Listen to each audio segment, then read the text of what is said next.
Greetings, my friend. We are all interested in the future, for that is where you and I are going to spend the rest of our lives. And remember, my friend, future events such as these will affect you in the future. You are interested in the unknown, the mysterious, the unexplainable. That is why you are here. And now, for the first time, we are bringing to you the full story of what happened on that fateful day. We are giving you all the evidence based only on the secret testimony of the miserable souls who survived this terrifying ordeal. The incidents, the places. My friend, we cannot keep this a secret any longer. Let us punish the guilty. Let us reward the innocent. My friend, can your heart stand the shocking facts about Radio Mysterioso.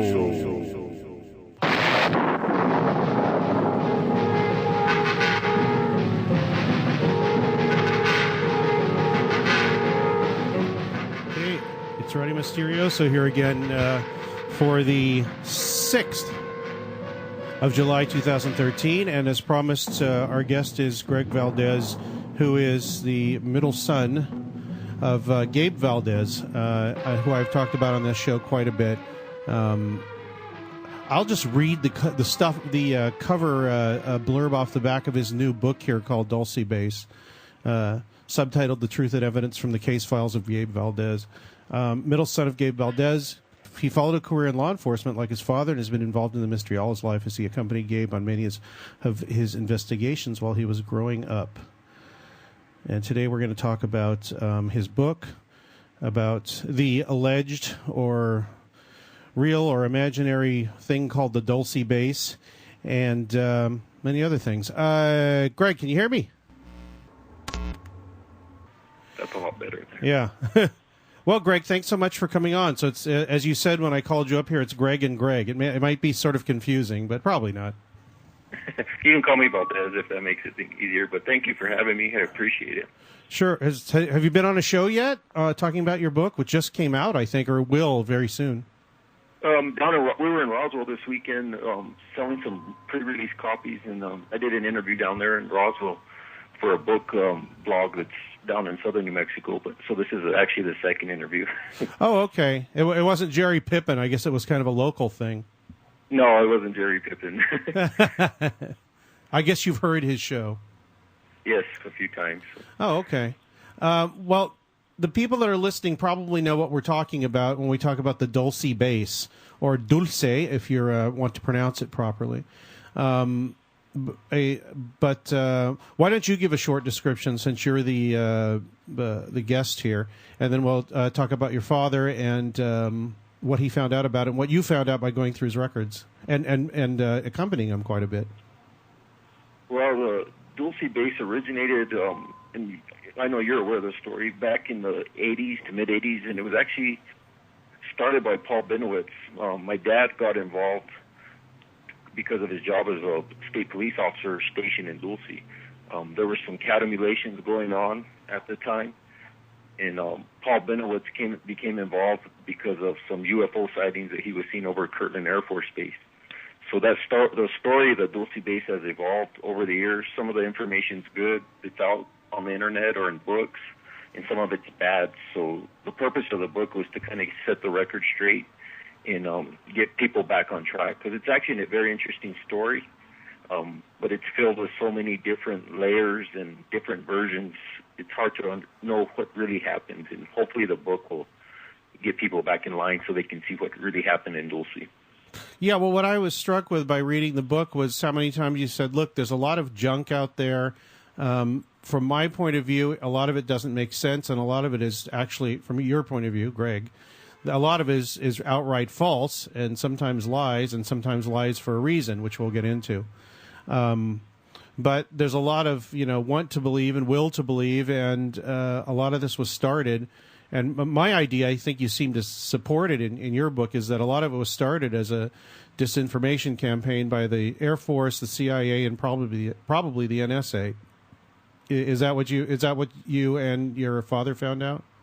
Yes, I totally agree with you. And to further emphasize that, everything that's in the book is documented and there's evidence to support it. So the book's not just based off random theories. You'll see that in a lot of the stuff on the internet, or people will add to it, take away, whatever the case. So if it's in the book, there's documentation that will support or refute whatever's in the book, which you don't see that very often. So hopefully people will be able to go out and look at the website when it's up and running, and they can make their own conclusions once they view the actual evidence. And it's real evidence from the crime. My dad looked at it as a crime scene, so it's evidence is what it is. So yeah, hopefully it'll make things clear. Yeah, well, it already does, and I told Greg here before I came over here to do the show that I haven't gotten through the entire book, but what I have is absolutely fascinating, including some of the stuff where he said that I was lied to. I was lied to by Richard Doty, which I assumed in the book. So actually, some of the stuff that I assumed that he was telling the truth on were things that were backed up by your father, like this, like the messages coming through his computer and the supposed looking alien faces on a little monitor or on a printout or something like that, and the helicopter rides up to by the military up to Dulce. So, and that part was actually true. More of the part that he was lying to you was about the props that he set up. They set up. I'm not going to say him, but that the Air Force or the military set up on Mount Archuleta. It deals specifically more with the props. Yeah, what at the risk of saying what's in the book, if you can talk about it, since I was told there was something up there, and Paul said there was something up there, but that does not equal the Air Force putting something there, according to you. What did you find out, or what did you and your dad find out? Well, when Paul got involved into the story, about 80% of the stuff he was saying was true, and about 20% of it was false that they were able to verify. So when Paul would come in, he just kind of came out of the blue. My dad became friends with him in '79. And so Paul would come up with all this information about Dulce. Well, some of it was verified. And my dad and some of the other investigators like Edmund Gomez were always amazed. Like, well, where did he get this information? It's solid. But when he started getting into the alien stuff, that's when the information started going bad, where it would fizzle out or there was just no link to it. So part of that 80% was a supposed crash site. And we found the crash site. We'd always assumed it was a stealth until recent developments. We kind of looks like we figured out what it was after the fact. But the early initial stages, we knew something crashed. We just couldn't figure it out. Of course, according to Paul, he always said it was a UFO. We were never able to verify that or dispute it either way. So that's kind of where the story started, was that crash site. And that was up, not Archuleta Mesa, but Mount Archuleta, which is a whole different mountain. Yeah. That's part of the story. Yeah. Riley Tafoya, I think. Is it Riley Tafoya who used to be the safety officer, or was it... Yes, he was a police chief, the Hickory, a tribal police chief. Yeah, okay. Because last time I was there, about 3 years ago, I think, he took a couple of us up to the top of a mountain and pointed out Mesa and Mountain and said, that's the mountain, that's the Mesa. The mountain is what everyone should be talking about. The Mesa is a red herring, or at least a mistake. And actually, sorry to correct you, that was actually Hoyt Velarde. Raleigh Tafoya was the chief of police. Right, it was Hoyt Velarde, I'm sorry. Lieutenant, and he was chief at one time, and then back to lieutenant and chief. That's just the way the small departments work. Yeah. So I'm sorry, it was Hoyt Velarde that took you up there. That's right. How did you know that when I started talking about it? Did he tell you about it? No, I know Dulce. That's the way things happen. So. When you said 3 years ago, because to be honest with you, we already passed away more than 3 years ago. So when you said that, and I forgot Hoyt was chief at one time. Right. Yeah, he said public safety officer, but that basically means chief of police there. I mean, it's just a different title. Yes, and they change the title every few years. Yeah. Anyway, it's funny. I had a very nice, interesting, and strange afternoon with him, going to his ranch. He showed us where he said he saw a Bigfoot on his electric fence, which I thought was very interesting. And what do you make? Did you think that's what he saw there? Bigfoot, I've heard Hoyt's stories before, and he has a ranch south of Dulce. Yeah, I went there. I've heard, yeah, down by La Jada Lake. So I've heard the local people have also told me, and I've heard Hoyt talk about it, that he's seen a lot of Bigfoot in that area, but I've never seen anything. Of course, I haven't been in Dulce for several years since we moved to Albuquerque, but growing up, we used to hunt in that area, and I never saw anything. But Hoyt's more the Bigfoot expert than me. So. And then he drove us up to the top of this very high peak, and then he pointed out different spots. And then I came back to the casino with him, and I sat in his truck with him, and he told me more things for about an hour. Really nice guy. Yeah, and the thing about Hoyt is during the 80s and 85, when Paul Bennewitz was in the middle of the story, Hoyt was involved with a lot of the expeditions. He went with my dad. He was with Edmund Gomez quite a bit. So they were up there looking for it. So Hoyt was involved with a lot of and also the mutilations.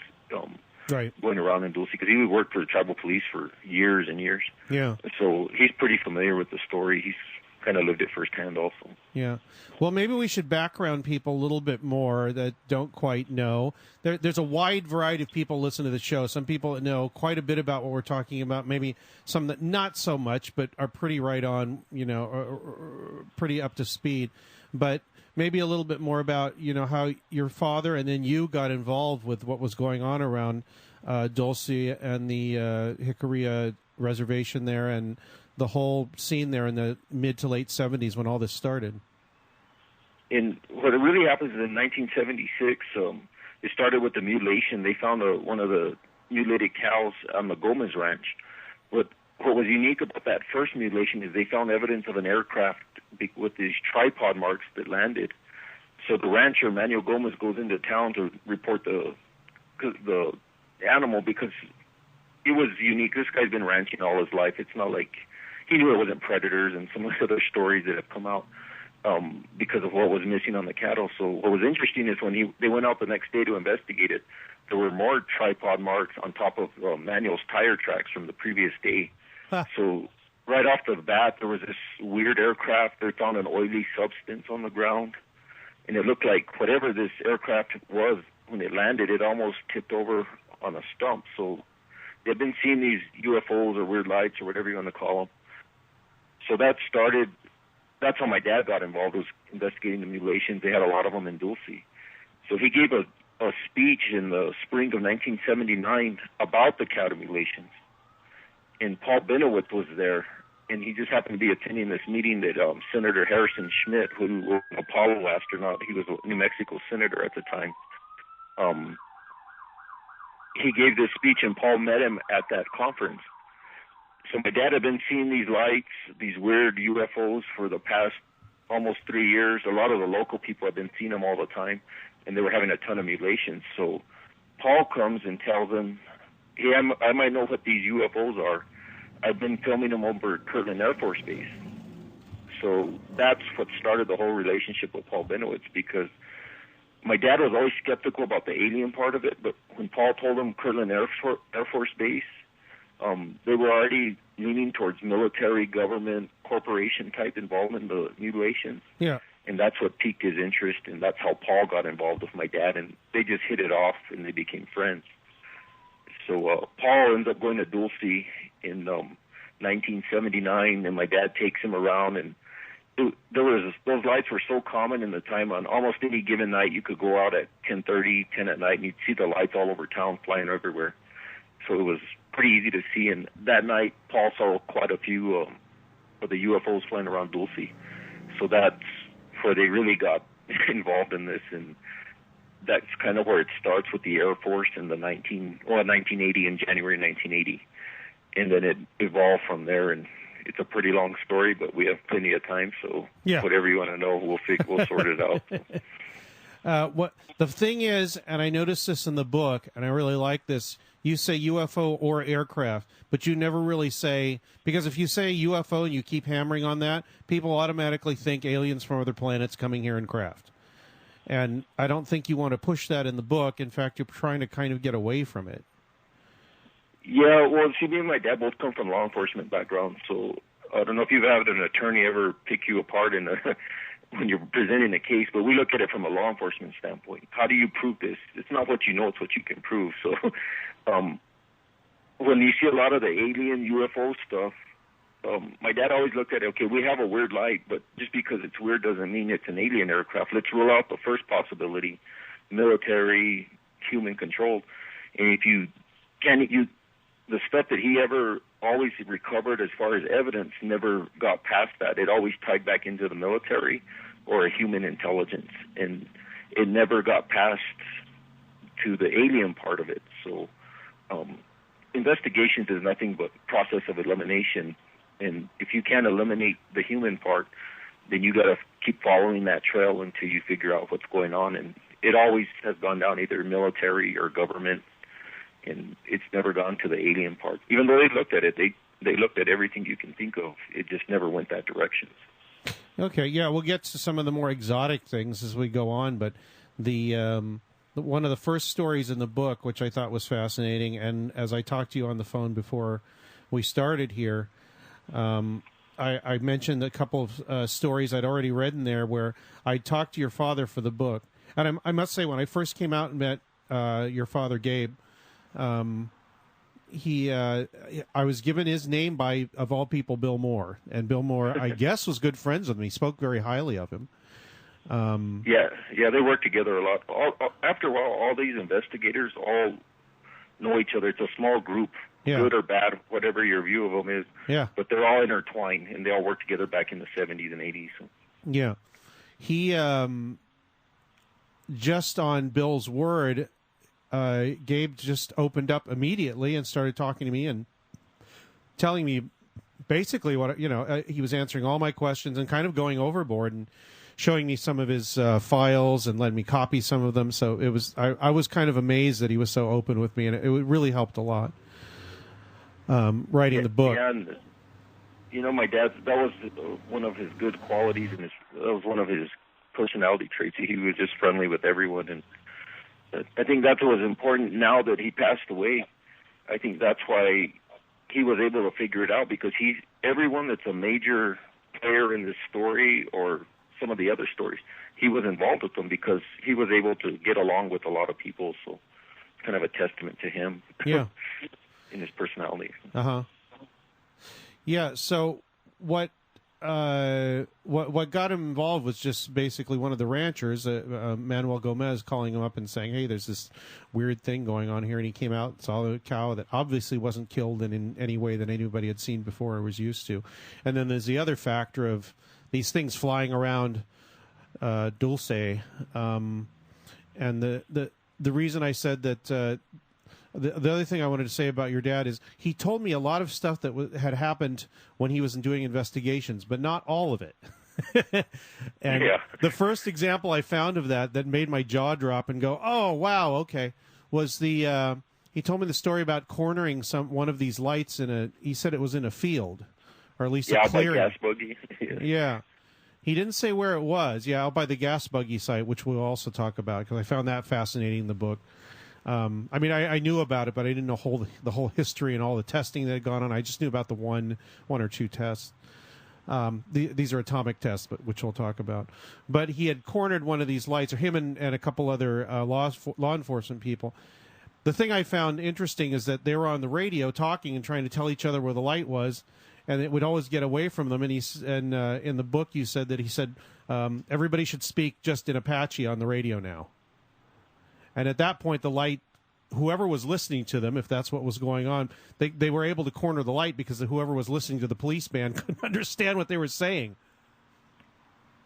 Yes, and that's kind of why, like I touched base earlier, where it never really got into the alien story because that light used to mess with them. They'd be out there, they were trying to shoot it down. I know it's kind of Wild West, but New Mexico's Wild West, especially back in the 70s. And they noticed that was one of the main indicators, like, well, if it was alien, they'd be able to figure out all these languages, and that's how they were able to trap it, where they tried to take shots at it, but they weren't lucky enough to shoot at it. So, or maybe they were lucky and they didn't shoot at it. It probably goes the other way around. But and it was always at night, so that came out.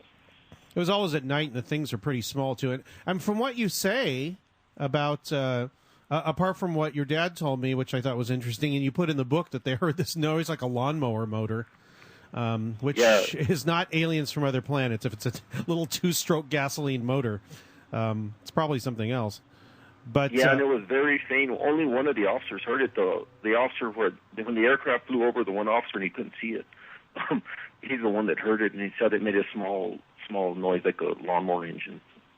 Yeah, which would indicate that it's probably some aircraft with propellers or something on it, or as one person described to me on this program, a hybrid of lighter than air and directed thrusts of something, which might have been something.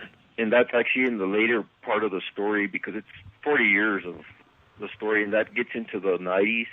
And my dad started finding that type of evidence. And some of the newer stuff that we found in the last couple of years leans towards that same propulsion systems. And it gets more detailed in the book as you go through the books. Yeah, but that finding that out early on is fascinating to me. I did include that in my book because I thought it was important for people to know that not only was there evidence that that these lights weren't what people thought were alien or UFO, but there was specific evidence that there weren't, like this lawnmower motor noise, and the fact that they could seemed to be avoiding them based on the radio chatter. So yes, and they were monitoring, and like I told you earlier, it was pretty easy for them to go see how many on any given night. We would go out and look for them, and we'd see them all over the reservation. And they drive around with the lights off, the police cars, and that's how they look for poachers with the game and fish, or they used to still drip unrefined gas. But every once in a while they get kind of a cat and mouse game going with these lights, and they would, at the end of the night, when they'd be chasing around, the lights would come and kind of buzz the police units and kind of say goodbye to them. Like, that was fun. And it was kind of weird, but that's one of the things that would happen. That was kind of interesting. But did the lights ever move in a way that the people didn't think was possible for, just any kind of regular aircraft? I mean, did they move like people think UFOs move?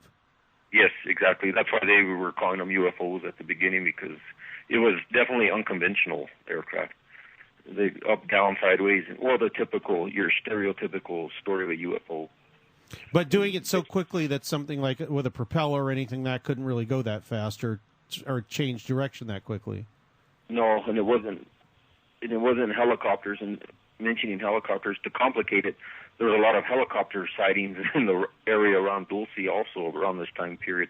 But it wasn't a helicopter, and even everyone that saw it knew it was unconventional. Yeah. And, of course, time has kind of explained what it probably was, or more than likely was. Yeah, which is probably at the end of the book, and which we will get to. Yes. So, what they were finding, and people don't usually know this or tend to ignore it with the cattle mutilations, is that they were finding pieces of technology around. And one time you said they found an altimeter, and your father showed me a picture of a gas mask that was found once. So this is how they knew something was going on that wasn't, it was a mystery, but it wasn't an unearthly mystery. Yes, and they also found on one of the Gomez mutilations, they found a radar shaft, and some people don't know what radar shaft, but it's old stealth technology. Yeah. It's basically aluminum shavings that the military's used for years. They've used it since Vietnam. And they disperse it from the aircraft, and it blocks the radar signal to make the aircraft stealth. It reflects the radar signal back. And like I said, it's a very old form of stealth. On one of the mutilations on the Gomez Ranch, the machine malfunctioned, and usually when it works properly, the shavings are so fine, you'll never find it because it's so small, but the machine malfunctioned, so it just shot the packages out in full packages, and they were able to see the flight path of the aircraft that shot it out. And then they did testing on it, and they tested it back to the Air Force, and they were curious where my dad got the samples in Edmund Gomez, because it was supposed to be classified back at the time.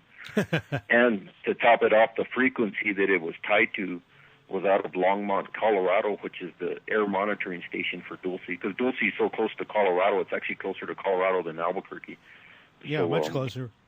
It was tied into the frequency out of Longmont, which is the radar station that was covering Dulce at the time.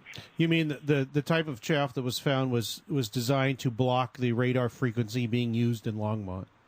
Yes, and that's specific. That's how much detail, which it's really amazing, because you have my dad was a state police officer. The state police didn't have resources for dead cattle. That wasn't a priority. And you have Edmund Gomez, a rancher, and they did some pretty detailed analysis, but it was cooperation with a lot of other agencies and a lot of investigators that, they picked it apart as much as they can, and they even found what frequency they were running off of. So yeah. So it wasn't just a rinky-dink investigation. There's a lot of detailed stuff, and it always went back to the government or the military. So. Well, if it always went back to the government, I guess, did they get stonewalled, I guess, over and over again? Asking questions? They must have. I mean, I've part of that's detailed in your book. Yeah, and that's always been a problem. Of course, New Mexico, we have so many military installations out. You have Sandia Labs, Los Alamos Labs. You can always find someone that'll work with you, but they won't go on the record. There's a lot of smart individuals that work in New Mexico, and so they'll tell you, well, this is what it is, but I don't want to go on record telling it. So they had a lot of, basically their informants were giving up a lot of information and helping them. But so they would do analysis on the side, whatever government affiliation they were working for, or non-government, whatever the case. So they had pretty good network of people that were helping them out, which made it a lot easier, because without the resources of a major crime lab, it was hard to put all this stuff together. So. Yeah, well, one of the people who I mentioned in the book and you talk about was Dr. Howard Burgess, who I think worked at Sandia, right? Yes, he was a retired scientist at Sandia, and he was very instrumental in getting the detailed stuff. And through his connections, they were able to use Schoenfield laboratories. They did the cow hair test, and they gathered a lot of very good scientific information that wouldn't have been possible without Howard's expertise and knowledge, because he was a scientist. And they were able to gather a lot of very scientific information. Instead of just writing it off as a dead cow, they were able to get a lot of pieces of the puzzle from using Howard as the main scientist running the operation, which was good. Yeah, well, he was creative enough that I don't know if he came up with the idea, but maybe because they were, you describe in the book that your father and Edmund Gomez were saying, well, there's only they found out after a while that only a certain cattle in certain herds of a certain age group were being mutilated, and they couldn't figure out why. So, and then they further wondered, well, how do they know which one? If somebody comes in the middle of the night to grab these things, how do they know without being detected and having a big searchlight going all over the field? How do they know that there's which cow they're supposed to examine or take or whatever they're going to do with it? And I think that Dr. Burgess came up with that squeeze chute experiment, right? Yes, that's correct. He's the one that came up with the idea of, well, they must be marked somehow, because, like you said, they had certain patterns of certain herds, certain cattle, and it's a rugged country. You've been to Dulce, so you know how rough it is in some of those areas. Yeah. So they were always wondering, well, how do they pick them out? Because sometimes they'd see the cattle in the evening, and the next morning they find them dead, and it's in pretty rough stuff. So they figured they had to be marked somehow, and Howard Burgess was the one that came up with the idea of using the ultraviolet light to check and see if any of them were marked, and sure enough, they found some that were marked. So. And then Edmund Gomez sold them immediately, I think. Yes, they got hit pretty hard, the Gomez family. Didn't they have just to? As a side note, sorry to cut you off. That's okay. Gomez family founded Dulce. They were there before the Jicarillas were even there. Yeah. So they always assumed that the herds were tied into like hereditary testing, because that herd was genetically in place since the 1800s through the breeding and all the cattle that they've had. So yeah. It seemed like they were targeting certain groups of cattle. They used to bring in around 10,000 head of steers from Mexico every summer. None of those cattle were ever killed. It was always the ones that were local to the area. So they always focused on those herds. There seemed to be patterns. They were always looking for patterns to try to predict when the next wave would hit them. Did they were they eventually able to predict that pretty accurately? Yes, and they got so far as even watching the jet stream, the weather jet stream. Yeah. So when they would dip down into northern New Mexico, they'd see an influx of mutilations in Taos, New Mexico, the San Luis, Chris O'Brien, you know him. Yeah. They'd see a lot in Trinidad, Colorado. And then the jet stream would dip or head up north up to Montana, Idaho, and then they'd see an increase up there. So that was their best predictor, was actually the jet stream for a while. Anybody ever figure out why that might have been? Yeah, I kind of get to it later in the book, but it looks like it was a lot of the early mutilations. It looks like they were testing more for contamination from some of the nuclear fallout from the Nevada test site and some of the nuclear tests they were doing. Yeah. And then later it looked like the mutilations changed over to a weapons development program, and there's some evidence that goes with both of those stories. Yeah, because for the longest time, when I was talking with your father, he kept saying that it had something to do with some kind of pathogen, some kind of disease. And when you say weapons development, you're probably talking about biological weapons, right? Yes, that's correct. Because the early mutilations they were finding, which is a sub, it's like a sister to anthrax, and that's where a lot of the evidence was pointing towards, like warfare weapons at the time. Yeah. So that was in the early 70s, 80s, but as the mutilations progressed in the 90s, the mutilations had changed. They were finding different types of evidence, and one example is the meat was cooked on the back of the animals when they would skin it during the necropsies. Yeah. So it looked like it was changing into a more of a specific weapon, either non-lethal or in the case of the cows, it looks like they were lethal. But I don't know. They never figured out that it was killing the animals or it was the chemicals. There was a lot of chemicals they also found in the mutilated cows.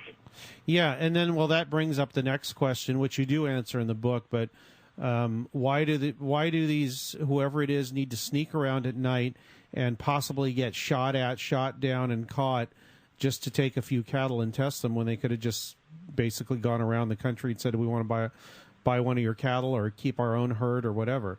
Why would, even for biological warfare testing, why would they need to go out and do covert operations like this on cattle? You have several different issues. First of all, the liability issue, because a lot of the early stuff looked like another thing I didn't mention early on the rates is the fallout rates. If you look at the map of the United States from the nuclear fallout from all the testing during the Cold War, the highest concentration of fallout is also where there's a high number of mutilations, so they always tied that back in. So going back to your question of why they wouldn't do it, first you have liability issues. They don't want to be tied in if there's a potential they're causing cancer, whatever the case, or germ warfare, whatever's going on. Then you have these issues that they don't want to get in the middle of that. When I say they, I'm talking about the government and some of these different programs that they were testing. So that's part of it. Second of all, if you start buying them, the first thing a rancher is going to ask them, like, well, who's contaminating my cattle, or what do you need them for? Or it's just testing. So that'll induce more panic into people, and they'll start questioning stuff. So that's another issue. And then they just start putting their herds so condensed that if they were to protect them, because that's their livelihood, these animals cost quite a bit of money, especially this day and age. Yeah. So they're going to protect them, and of course, the bottom line is it comes down to liability. It's explained in the book because it's a pretty long story. But and another side issue, they did actually buy a beef herd, and they had it on the Nevada test site. Yeah, you mentioned that. And they studied them for years. Now, that's not part of the mutilations, but it gives you a good indication of why they were using cattle specifically. Because the bone marrow and some of the issues with radiation that's transferred to cattle, it's easier to test through cattle than humans. So hopefully I explained that in the book. Yeah, you did. There's also the issue of radioactive contamination versus biological warfare agent or pathogen or disease contamination, and the different organs that are affected and which ones are missing in some of these mutilations, and that some of the radiation affects different organs than the other testing does, which seems to explain why only certain organs were taken. And it also explained why certain age, like they always would find 2 to 3 year old heifers or cows that were dead, and it explained why they were picking certain age groups, because the radiation contamination, it would take several years to get into the bone marrow of the cattle. and that's what they were testing for at Nevada, at the Nevada test site. So after reading those reports, the reason those reports are included in the book is it gives you an idea of why they use cattle and what they were looking for. And then if you look at what they were testing for at Nevada under the controlled experiments, you can relate it to the mutilations and kind of see, well, this is what they're looking for outside the safety and confines of the Nevada test site. It all starts coming together once you start seeing the big picture and kind of looking at everything that was going on. Have you had anybody else kind of confirm this besides, well, have you? Yeah, but the thing is with a lot of the mutilation stuff, it's kind of old news, dead news. It's not as popular as it was in the 70s. So there's a couple of older investigators that I still keep in touch with that were friends of my dad, and they're pretty much on the same page from the stuff that I've talked to them about. They're like, yeah, it is. And I have a lot of the reports, and the reports will be on the website, and the stuff will be free. People can look at it, and they can decide what they want to. Yeah. How far they want to dig into it or not. Yeah, see, that's good, because if somebody writes you and says, well, where's your evidence for this, and how did you come to that conclusion? And because I had that with Project Beta, and I said, well, if I had to sit there and, have everything in the book footnoted and all that, the book would have taken another, 6 months to do. However, I did put in my sources in the back, all the interviews with your father, with Bill Moore, with Doty, with Jerry Miller. Actually, I didn't call him Jerry Miller in the book, but I did interview him. And various websites, magazines, newspapers, old UFO, MUFON reports, all kinds of things like that. I mean, all the stuff that goes into doing research that you have to correlate.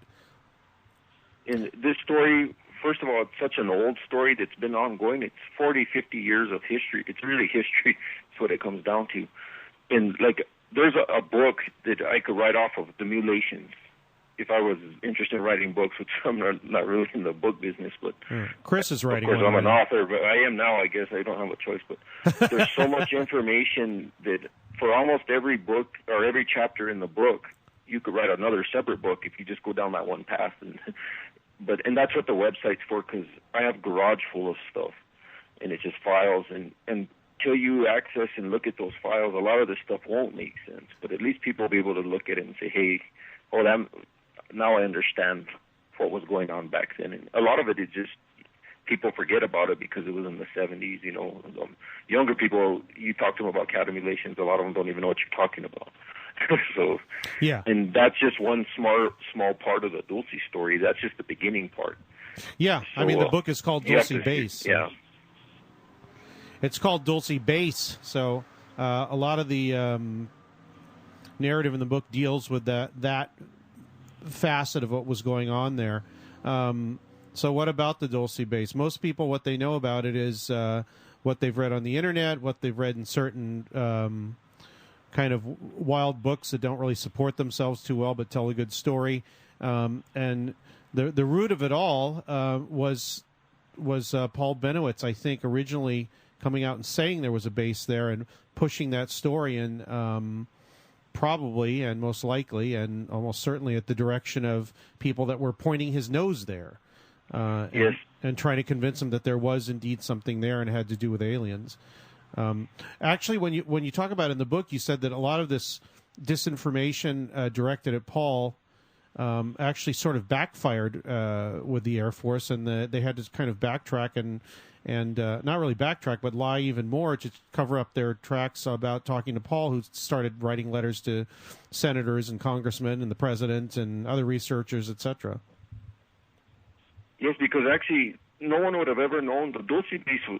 No one would have ever given it a second thought if it wasn't for the Air Force. They're the ones that introduced that story, which is ironic. But that story came when Paul Bennewitz became involved in the whole story. I lived there. My dad lived there, Edmund Gomez.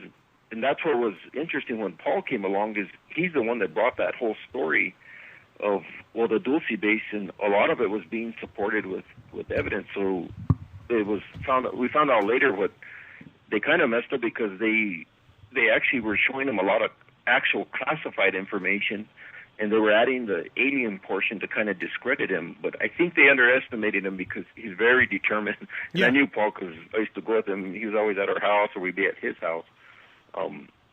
You know, like I mentioned in the book, if people write to their congressman, senator, the newspaper, and tell them about an alien invasion, they'll just throw your stuff in the trash or ignore you. But all these people took him serious.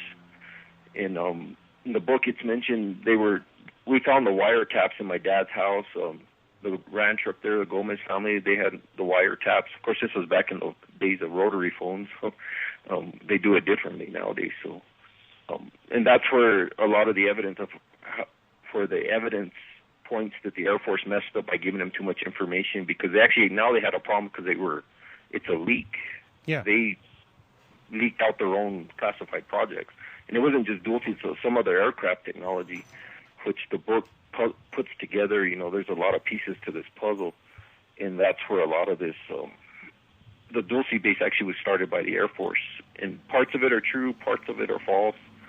And that's what the book sorts out, and hopefully people can understand after reading it. A couple of those stories that are false that you'll hear on the internet or other books or whatever the case, is there's supposed to be an underground alien war that happened in 1979. Yeah.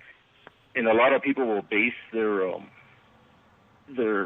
theories or books or whatever their case off either this alien war or these whistleblowers that supposedly worked at the base, like Phil Schneider or Thomas Costello.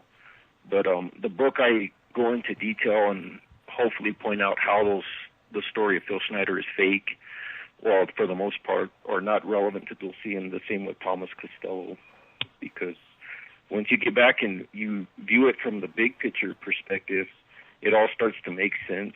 But at the time, and it's taken years to figure it out. It's just recently that a lot of this stuff has been declassified. But the Thomas Costello and Phil Schneider stories never had much credence to them. The book goes into detail why, and there's evidence to support why they've never been part of the story. But unfortunately, things get added to it or taken away, and that's why there's a lot of confusion on the Dulce base. But portions of the story are true.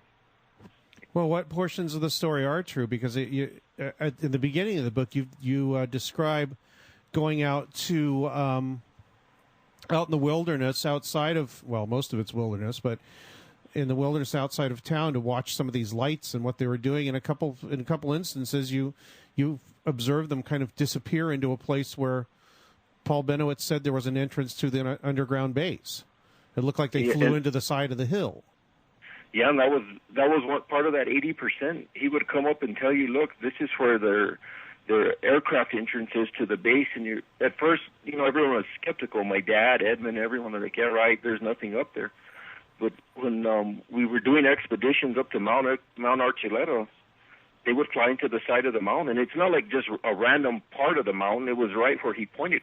The reason we were there watching is because that's where he told us the entrance was. And sure enough, they were coming at night. And I sent you the video, and the video will eventually be on the website so everyone can see it. But we camped out there one night with Dr. John Gilly and this Jason Bishop or Bill McGarity, whatever you want to call him. Yeah.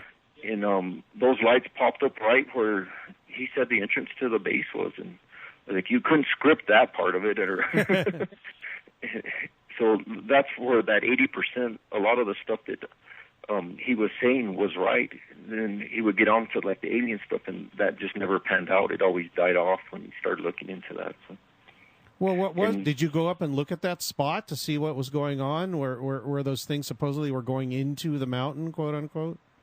Yeah, and my dad went up there after they had a big forest fire up there in 1996 that burned the area. So it looked like that because of the fire, and this is theory, this isn't backed up by evidence, but it looked because of the fire where that entrance was supposed to be, and it's an aircraft entrance, so I have to be careful kind of what I'm saying. It looks like they closed it off, and I'm saying I'm talking about the government, because there was rock that was blown out from inside the mountain, and it wasn't indigenous to the surrounding rock, and it just looked like something had been blasted out. And then once again, you go back to Paul's photos of his aerial missions that he was taking up there, It's right exactly where he pointed out on his aerial photos, which brings up a whole other issue because he's flying in a Cessna circling this mountain at around 9,000 feet, and he's taking random photos. So some of the photos, they're blurry. You can't see anything. And the ones my dad received from him, there was 5 black and white photos. Only one of them had anything that was verified. Some of them would say alien troops on the ground or, a variety of UFOs. And my dad searched for everything, couldn't find anything but rocks or blurry images, but except for the one thing was a crash site. So that was part of it that was true. And then also he wrote a map, and the map's in the book where he details this diamond pattern of landing strip. And he said there was pylons, and in the book the photos are on there, and they'll be on the website where there's actually the pylon. And so Edmund saw the pylon. They found it when they walked on the ground, but they never could figure out what exactly it was for. New evidence has come up where it looks like we kind of figured out exactly what that pylon was for. And to point out, we talked about Richard Doty kind of telling these stories about the Air Force intentionally placing props up there. Yeah. Edmund Gomez found a supposed ventilation shaft, or what looks like a ventilation shaft up there. But see, Paul Bennewitz never walked around the area on foot, and that area is so rugged, Paul would have never walked around there. It's just too rough. He didn't know the area, and it's one of those areas, if you don't know what you're doing or know the area, you can get yourself killed up there. It's pretty rugged country. And they knew Paul didn't hike around the mountains. He would do it in aerial missions. So the story about, we intentionally placed these props, like the ventilation shaft or whatever the case, that wasn't intentionally placed there. That was there. Edmund found it. So what did he see? What was he seeing from the helicopter when the Air Force flew him up there? From the helicopter? Yeah, because he was flown up there in a helicopter. I think once with Doty and once with Colonel Carpenter. I believe Colonel Carpenter was one of them, and Edwards, I think, was even up there. Yeah, Ernest Edwards. On one occasion. Yes. What were they showing him? They were showing him the entrance where the aircraft would fly in, and it's marked on one of the photos I have in the book. They were actually showing them because there's a famous photo floating around the internet where 3 lights are flying, and there's a rock outcropping in the back. Yeah. It's kind of all over the internet. You'll see it. A lot of people have that copy. What a lot of people don't realize is you have to focus on the rock outcropping in the back, and then you cross-reference it with the map that I have in the book. And he has some black and white photos, and there's more photos, and they'll all be on the website where you can look at them, and you'll see exactly where they were flying into, and that place has always been there, and they showed him that because he knew where to take the pictures. Yeah. He was able to capture them, and that was another thing that would astonish us. Like, well, how is he taking these pictures? And then some of the story he would say that he could communicate through them, through telepathic communication.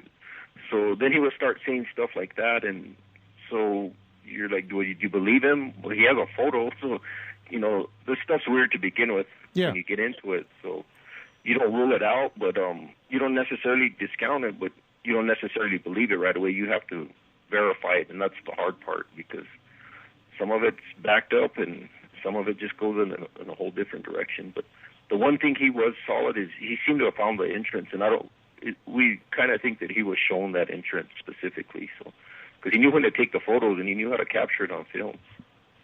Yeah, so the thing is that a lot of people I've seen a lot of these pictures, and I can't see anything in them. Yeah, they're the ones that your father had shown me, not the ones you're talking about. I don't think. Although in one of the photos, apparently there is a shot of whatever crashed there. It's very small. It looks like it might be artificial. I don't know for sure looking in the book.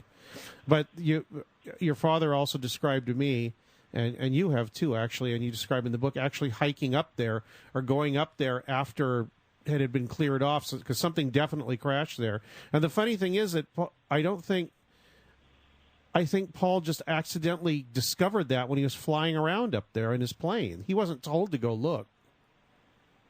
Yeah, and that's a key thing. We don't know if he was told that or he just found it, because on the photos, you've seen the photos where you can't even see the burnt trees in the photos, but when we walked to it, they were right where he pointed it out. Yeah. That's what was weird, and there was a couple of different, and it's in the book, and you can see where the burnt photos, like, well, how did he see this in the airplane?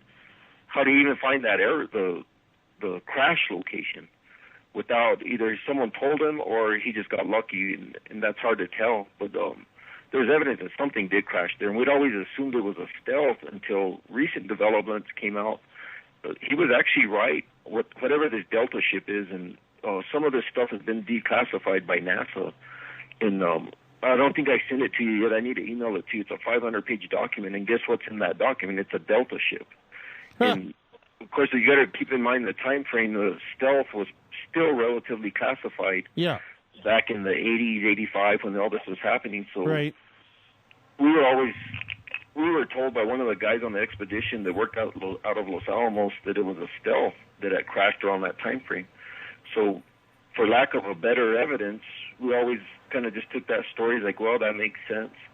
But now that time's gone on and I went back and researched it, they declassified all the crashes that they've had for the stealth. And that wasn't a stealth that crashed up there. Of course, this is somewhat recent within the last few years that we found that out. Yeah. And the Delta ship that Paul talks about, you have a picture of it in Project Beta. His drawing, tied in, it's tied into this NASA project that the BDM Corporation was working on back in the 70s, and it's a 500-page document, and it's they even have drawings for you to make it easy. So, and once again, you can't prove for 100%, but that document will be on there, and it's almost identical to what his hand print, his hand drawn images of the Delta ship, and they correlate quite a bit, and it just keeps going further and further. And that's something new that's kind of popped up that we kind of stumbled onto in the last couple of years. It's fairly new. So. Well, that's amazing because everybody looks at that. And the thing was, he made about 3 or 4 different drawings, and they're all kind of different from each other. First, it looks kind of conventional. Then it looks more and more and more strange, like something that actually shouldn't be flying. Yeah, and that's what was hard because, there's evidence that something crashed. That's pretty cut and dry, but what crashed? We still don't know that 100%. Now it's starting to look like there is this Delta ship. He was right about that. And we know going back through over the stuff that he was shown a ton of classified stuff. And whether they made him, when I say they, the Air Force or these government agencies were involved with him, like CIA or NSA, whether they made a mistake or not, it's kind of crazy because he was dead on a lot of stuff that's recently been declassified.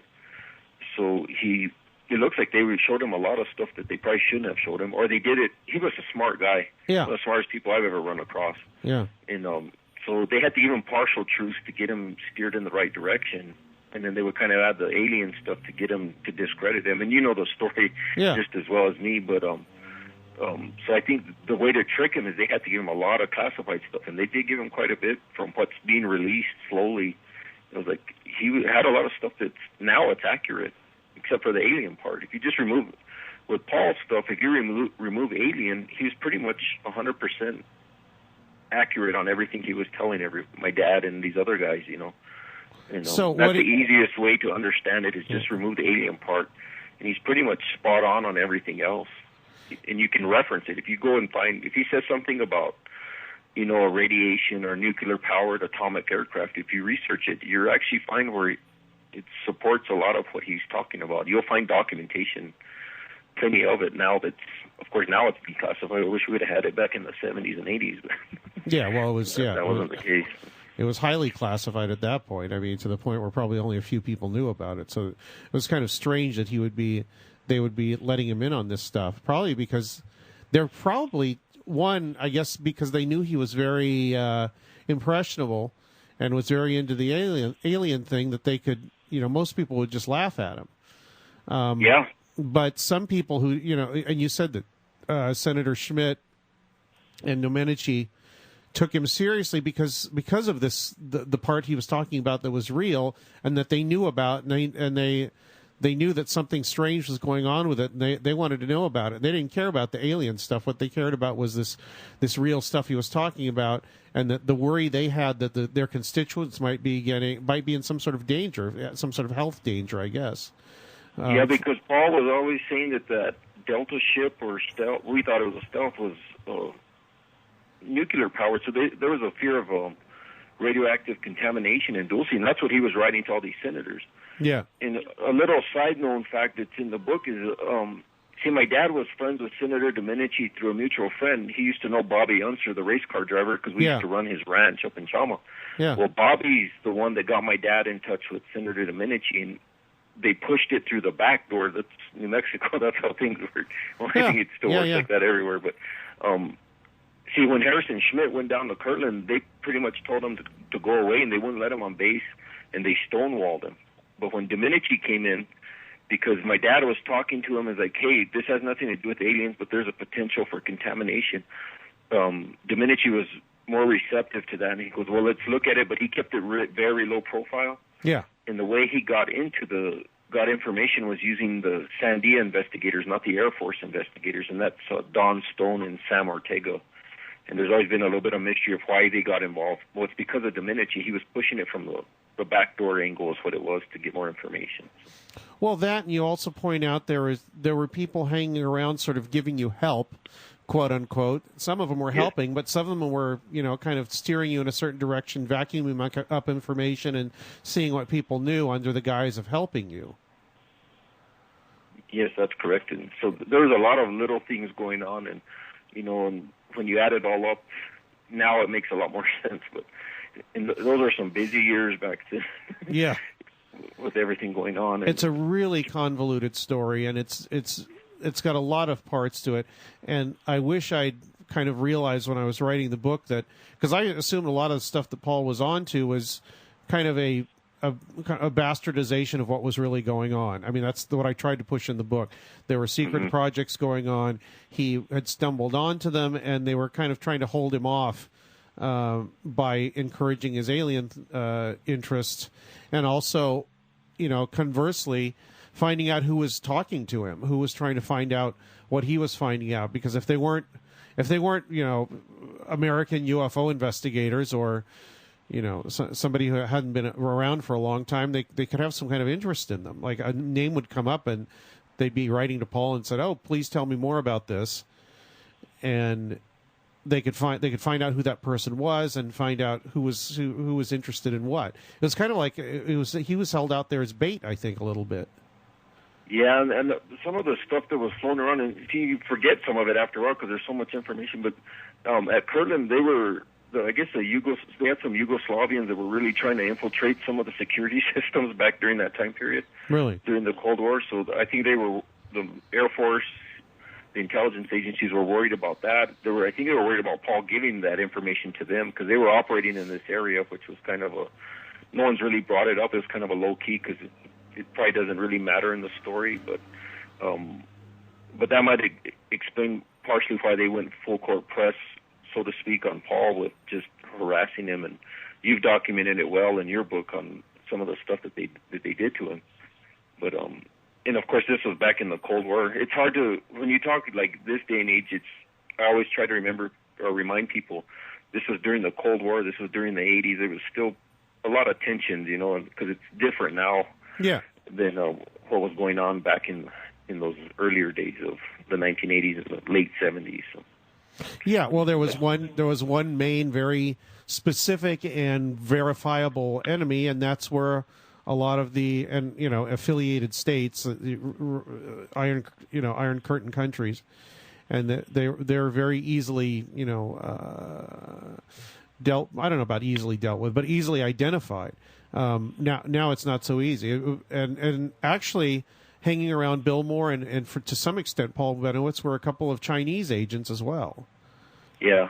So, and I don't even know if Paul realized that it's a lot bigger story of what was going on, and he was right in the middle of it. And my dad kind of got sucked into parts of it just because of Paul, and it got pretty messy there for a while. But your book has sorted it out, which did a good job because that was important for people to see, get the whole story of what really happened. And it's a messy, like you said, there's so many layers to this. You have the mutilations is one thing, Paul's another story, the Dulce base, and then you'll get into NIDS a little bit later, National Institute of Discovery Science. Yeah. There's just a lot of different layers to it, and they're intentionally made to confuse people. So once you can see through the layers, it makes sense, and then kind of a light bulb will go on, and you're like, well, that makes sense now. Yeah, and most people don't really have the time or really care to get into it, and it doesn't really affect them very much. So, but the thing is, it's an example of what was going on and how things used to be done, and when you see that, and when you see what was done and how people went about their business and how they were treated, you wonder what might be going on now. Yeah. Like this new stuff with the Edward Snowden, it's really not shocking to me because I've been around some of these type of stories. To me, like, that's not really breaking news, but I guess for some people it is. Cause they did break into our house when I was a kid and put listening devices without a search warrant. So, it's nothing new when he released some of that stuff, but I don't want to get off topic on that. Yeah. Well, the thing was, what was the revelation was that it's a lot easier to track a lot more people now. And it's being done warrantless for people that have nothing to do with what your dad and Paul Bennewitz were doing back then. It's a completely different playing field, and for far different reasons. Some of them not very justifiable. So that it was important that come out, and I think the guy's kind of a hero for bringing that information out to make people aware. Yeah, I agree with you 100%. Because, like I said, I've been my family's been the victim. The Gomez family, they have nothing to do with national security.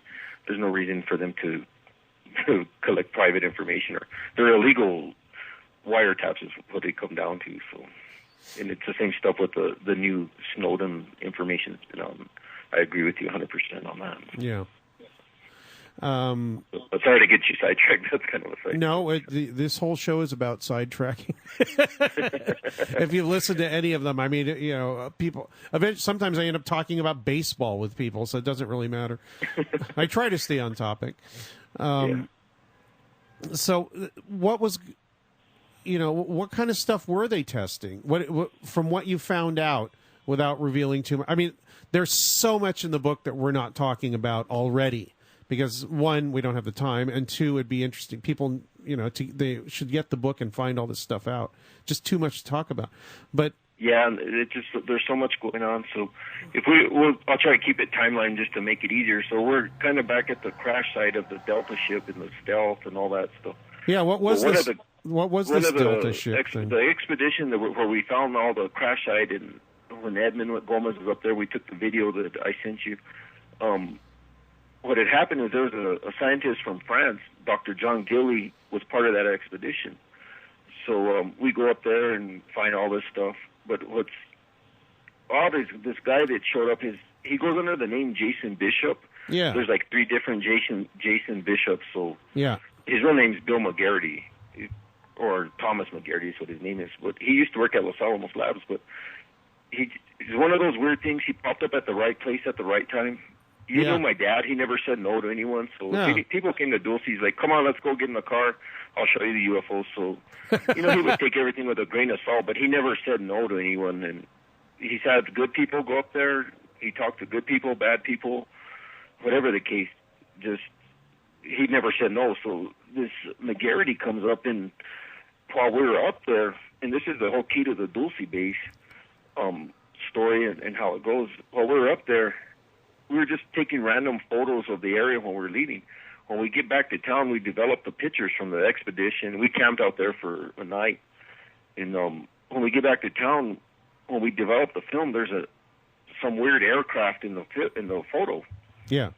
So Bill McGarity takes it and it blows it up, and he brings it back, and there's an insignia. And right then and there, when Edmund and my dad saw it, they're like, this has nothing to do with UFOs. That's a military aircraft. That's a classified military aircraft. Yeah. And you can't have a better place to blow up your photos than Los Alamos Labs.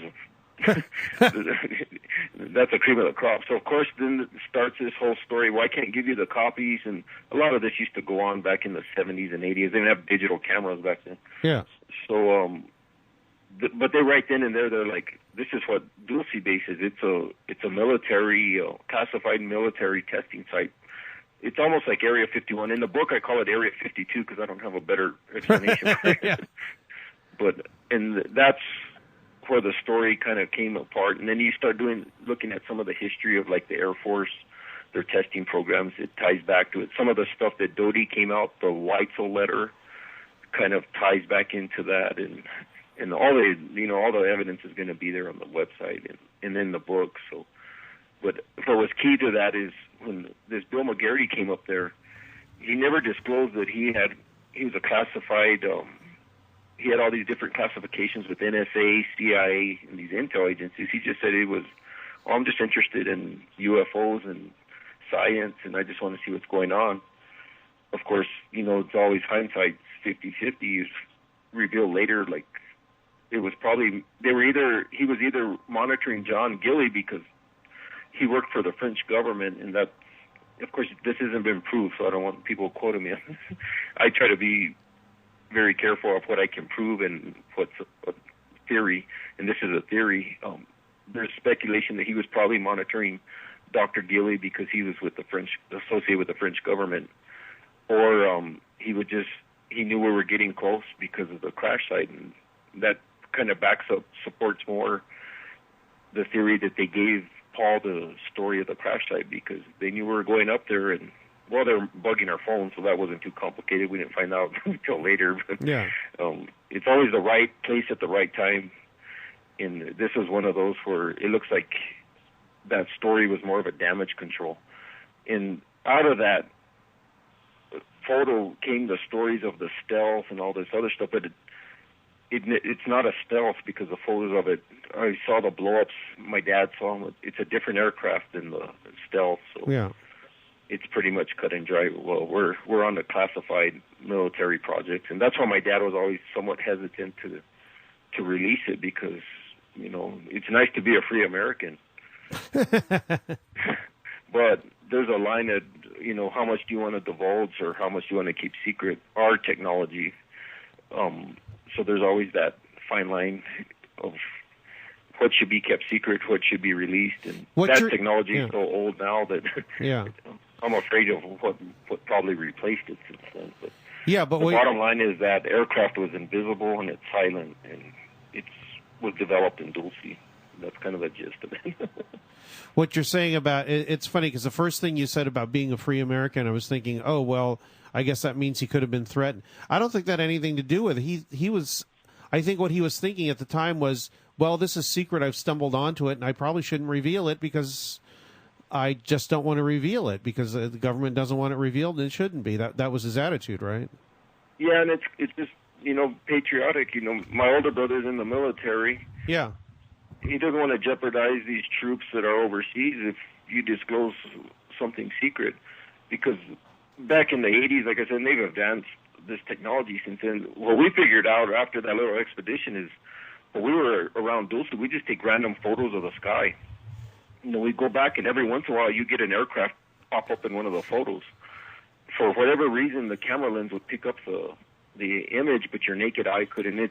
The book goes into detail about the camouflage system, which has been declassified, and we've had that, of course, for years, obviously, because we're taking pictures of it. It goes into the technology of what was going on, and we just happened to stumble on it back in the day. And that's where a lot of this UFO stuff comes from, are the stories of it. So. What's weird, and I just thought about this while you were talking about it, is you call it the Area 52. It is so atypical to have. Why would you be testing aircraft in such a remote area with nothing for the aircraft to land on? Nobody would ever figure out that there was any kind of aircraft testing there at all because it doesn't make any sense. Yeah, and actually, when you think about it, it's the perfect place. Area 51 is not really a secret. If I was it was Chinese or Russian, I'd have every satellite pointed out there because that's where they tested. Yeah. So what better place than Dulce? And a lot of people will say, well, there's no fences around the Dulce base. Well, there's no need for it. It's a secret base. If they put a fence, that's going to tell you there's something there. Yeah. And that just draws attention. Plus, it's so rugged, it would cost them so much money to put a fence in there. They just go up there, do a little bit of discreet testing, It's close to actually the Nevada test site, to Area 51. It's close to Kirtland, San Diego. It's centrally located from a lot of these major Air Force bases or military bases that conduct classified aircraft training. So it's in a prime spot, and it's in the middle of nowhere. No one bothers you. They don't report the lights. Yeah. So it's actually an ideal place. Yeah. So what we've got here is that the answer is yes, there was some sort of base there. Yes, there is definite evidence about it. And yes, Paul Bennewitz knew about a lot of this evidence, but since he said such other crazy stuff, most people ignored him. Yeah. You know, for the longest time while I was doing the book and before, I just thought, well, there was probably never any base there. And if there was, it's probably not there anymore. And it turns out, yeah, there probably was a base there, and no, it's probably not there anymore, because you said it had been closed up, because your father said he'd take me up there and show me, but all I would have seen was a caved-in thing. Yeah, you would have seen where, old stuff, the guard towers are still up there, unless the Southern Ute tribe tore them down, because they ended up with the property. Actually, the Dulce base isn't really in Dulce. It's in Colorado. It's in southern Colorado, where it was on the Redding Ranch, and you can read it in the book. I don't know if you've gone that far yet. No, but I talked to your father about that, and he was showing me those pictures. And that's where they found the guard towers and all the fun stuff. And so what's actually in New Mexico is the crash site, and that's where the aircraft crashed. But the operations and all that other stuff was actually on the Colorado site. And one of the stories, I don't know if you read the story where Paul was flying up there with the CBS News crew. He was flying over that Redding Ranch. Is that where they were? Okay, when they got chased by the two helicopters. Yeah, and he got chased by the Army Chinooks, and they flew into town and chased him around. And he ended up seeing one of these UFO classified aircraft, whatever you want to call it. He stumbled onto, they were testing up there, and then they had the military aircraft protecting it, is what it was. And they chased him into town. He stumbled into the middle of their testing. Yeah, but the thing was, he was with a TV crew that had some film cameras. Did they get any shots of any of this? We don't know. My dad always tried to track them down, but they were pretty shaken when that happened. Yeah. I was with him at the airport when they came into town, and they left as soon as they were there for about 15, 20 minutes, and poor Paul was shaking. He was pretty horrified because they gave him a pretty good scare. They followed him all over the northern part of the reservation and ran him out of the area. And they're fully armed troops, so that's where the Delta Force story comes in that Richard Doty told you. And that parts of that was true, but they weren't there just to do training missions. They were protecting that aircraft, is what it was. From what that's what it appears to be. Some of this stuff I don't want to say is fact, but that's where the story seems to follow. Okay, what I had on the show once was a guy who said he worked at a contractor in San Diego that was working on a thrust vectoring craft that was also lighter than air, which would basically reproduce almost all the flight characteristics that people would ascribe to UFOs. It being able to hover, stop on a dime, make very, very quick turns, all that stuff. Is that the kind of stuff they were testing up there in the late 70s? Or, I'm sorry, I guess late 70s to mid 80s? Yes. And it looks like a lot of this technology, some of this is documented, some of it's theory. I don't stray too much in the book, but a lot of it looks like it comes from old German technology that the Americans acquired after World War II. You're familiar with Project Paperclip because it's in your book, but it looks like some of this technology comes from Project Paperclip. Where the German scientists came to the United States and we basically made them work for us. Yeah. And it's also tied into a lot of the cattle mutilations with the biological germ warfare. I think the doctor's name was Eric Trop, who was out at Plum Island, New York, where they did a lot of stuff on animals, mad cow disease.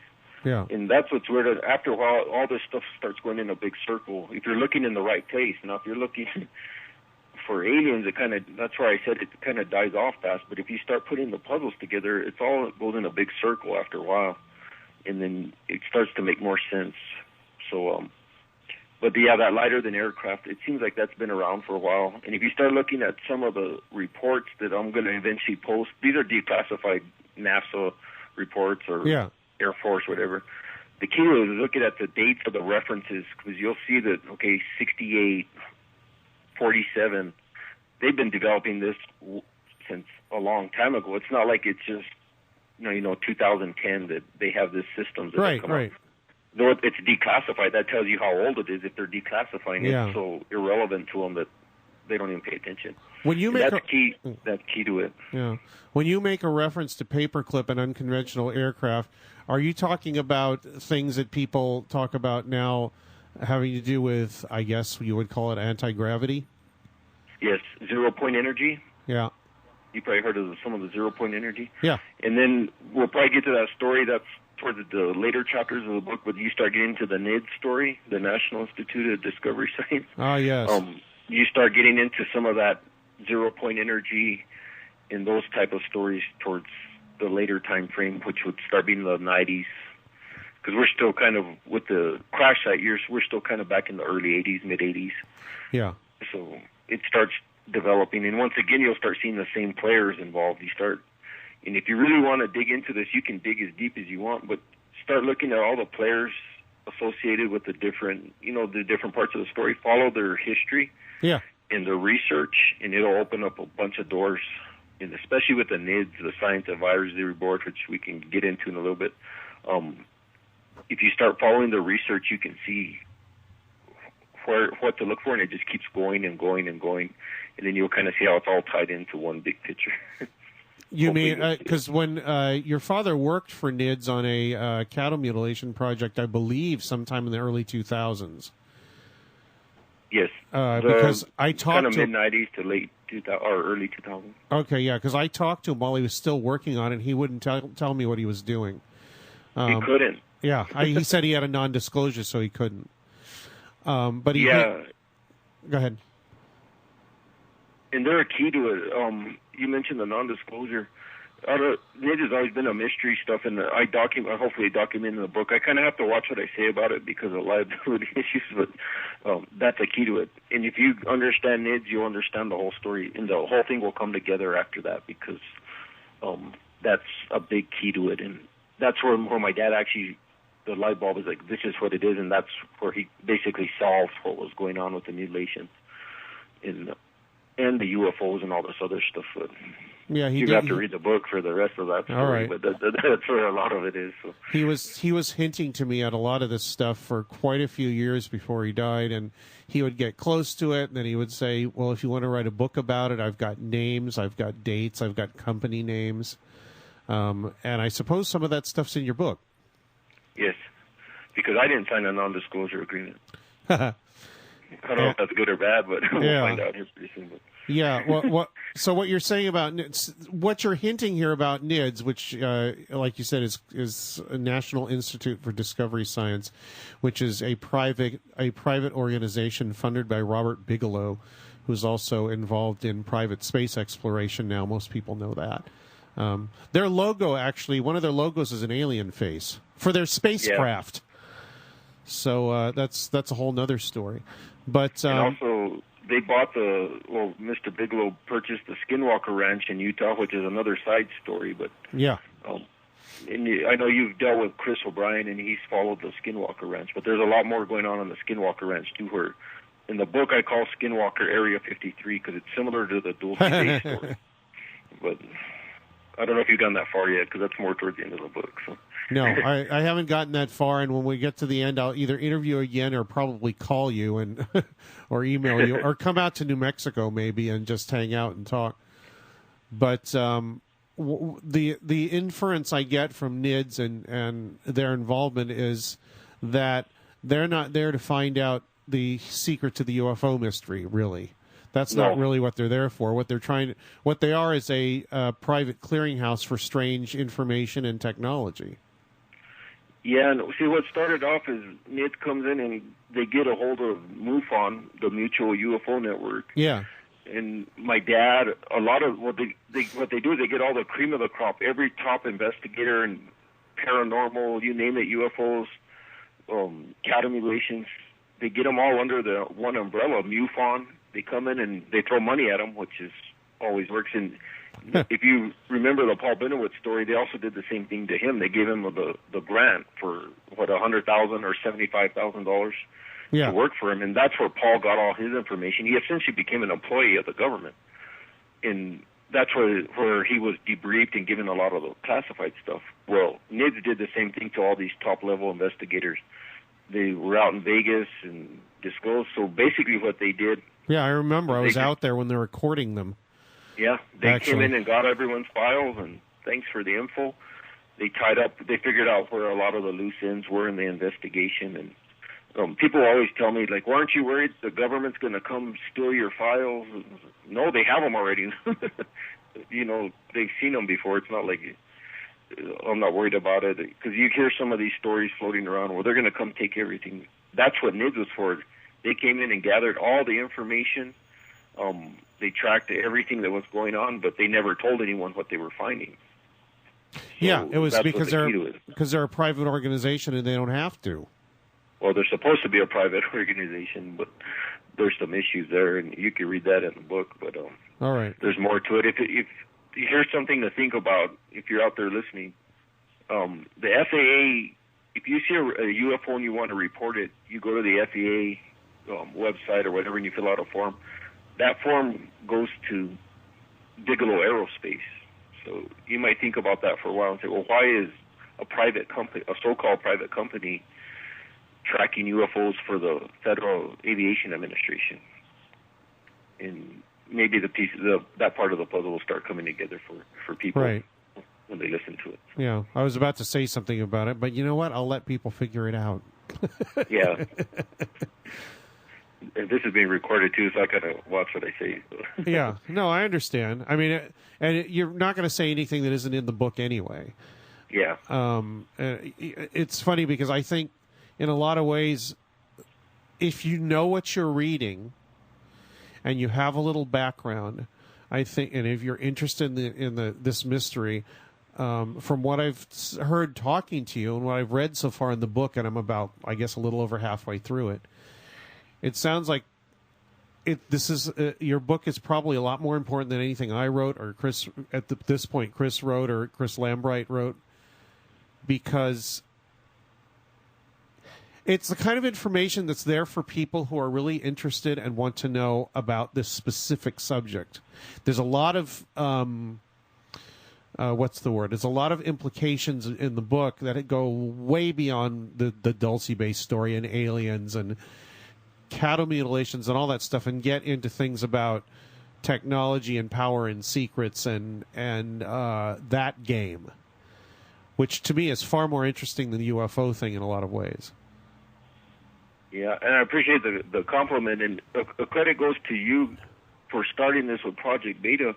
But for me, the story's real clear. It's always been clear because I've lived it, and it's easy to see it. Yeah. But that's what a disinformation campaign is, to get you looking in one direction when they're doing something else is going behind your back. Yeah.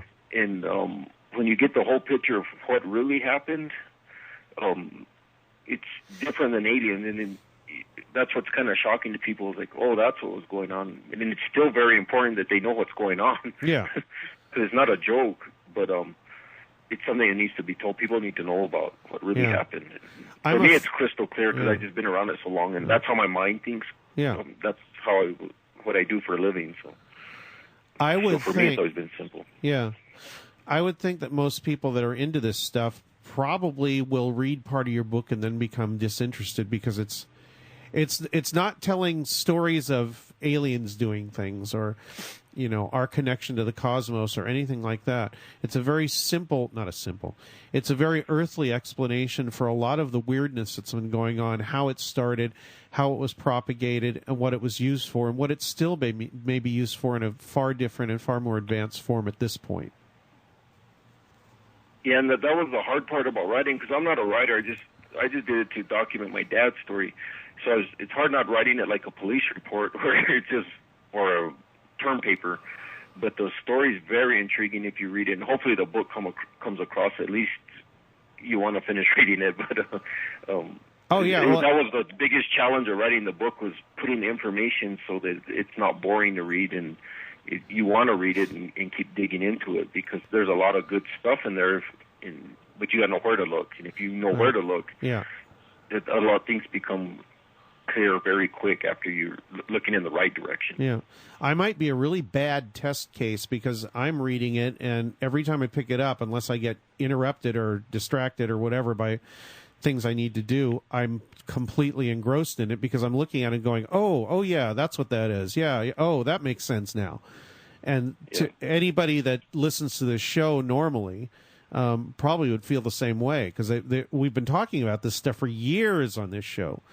And I've been talking about about it to other researchers. There's a lot of stuff I've talked about with researchers that doesn't get on the show, things that I don't really want to talk about on the show because I like holding those things close because if you don't put out a certain bit of information and somebody comes to you and they know that piece of information, you're more inclined to listen to them. Yeah. So hopefully the book comes across as that, and I just try to tell you the stories that happened because when I was growing up, the most interesting stuff was riding with my dad. I was like, well, that's weird. What does that mean? We find stuff on the cow or to see the light. So I just kind of tell it as a timeline. So hopefully, you can follow along like we did when we were living it. Yeah. Well, the best way to tell a story is to tell a story, And so far, as I'm reading the book, there is a story in there. It's a story of what happened, how it was revealed, how these different facts were revealed to you and your father and other people involved in the community and in law enforcement, and what the implications are. And to me, that's fascinating. That's I don't think there's not one story about aliens in the whole book yet, and I don't think there will be. And I don't want to see one. Well, it never went. The story never went there. So why am I going to write about something that didn't happen? So like I said, there's always evidence to point in a certain direction, and that's a good investigator follows the evidence. They don't create evidence or ignore evidence. They go where the evidence takes them, and that's what the book does. It takes you what was found and what wasn't found. Yeah. So, I just wanted to repeat one more time. If you read Greg Valdez's book, if you read it and pay very close attention, and you've been following this for a long time, a lot of stuff will become apparent to you, and it makes a lot of sense. And coming from somebody with a law enforcement background who has basically the same background as his father and worked with him on a lot of these cases, I can't recommend the book highly enough. But the thing is, I think a lot of people won't pay attention to it because it doesn't have that wow factor with aliens in it that everybody wants. And I think that's why, the book wasn't written till now. One, because I don't think anybody really would want to publish it. If you went to a bunch of publishers, they'd say, what's this? And two, there wasn't somebody placed in the way that Greg is to write the book. So the good thing is that one, somebody did something with these files, and two, the self-publishing thing. It's not. Is it self-published, or did you go through a publisher? No, I just did it myself. For that reason, the reasons you just explained, I just want to get the story, and it's not for marketing. It's not to sell aliens or whatever. Because I know there's some books floating around where it's just nonsense. I laugh when I read. I'll read like 2 pages and I just throw it away because like this is so blatantly junk. Well, I don't even waste my time with it. I got other things I'd rather do. So. Yeah, right. Like that guy that who was it? The Colonel X or whatever from a couple of years ago that was saying he worked in Dulce, and I once wrote a post. Richard Doty will not talk to me anymore. He says he doesn't want to talk to me. Because I wrote do you remember this Serpo thing that came out about, I don't know, 5 or 6 years ago? Yes, I do. Did you see that when it first came out? Yes. What did you think was going on with it? Just more my opinion is just more disinformation. In service of what, though? Because disinformation... In the book, Richard Doty, he'll talk to you, pretty much anyone, about aliens, and he's always talking about aliens. And going back to classified aircraft, he's been grilled on classified aircraft before. Yeah. And he won't talk about it. He'll shut you down and like, that's it. But then on alien stuff, he'll keep talking. Well, which is a bigger secret? If the alien stuff, let's assume the alien stuff was true. Why is he so willing to talk about aliens, but when he's grilled on classified military projects, just mundane stuff, he's real tight-lipped on that. So that kind of gives you an idea. That's why I always take those stories with a grain of salt. Right. Well, if they're more than happy to let you go down one direction, and that's what disinformation is designed to do. And these guys are trained to do that. They're very good at it. And you know, he's no dummy. He's a smart guy. Yeah. He's had all the training. So. Yeah. Well, the point was that I put out this. I looked into it a little bit, talked to Bill Moore a bit, gave him some of my ideas about it, and he said, "Well, look who's involved in it. You know, the same people that were hanging around Paul Bennewitz and doing that are now involved in this Serpo thing. So, what do you think is the answer there?" I think it's still some of the same, because he still has ties to a lot of his old employer and the people he was involved with. So. And for some reason he wrote me a very short email and he said because the title of my post was "Serpo was a big fat fake." And he wrote to me and he said, your post offended me. Don't write to me ever again and take me off any list you have. And that was it. He never answered me again. And that's kind of he had the run-ins with Robert Hastings back in the days. So Doherty would get along with him and they'd fight, and they were going back and forth.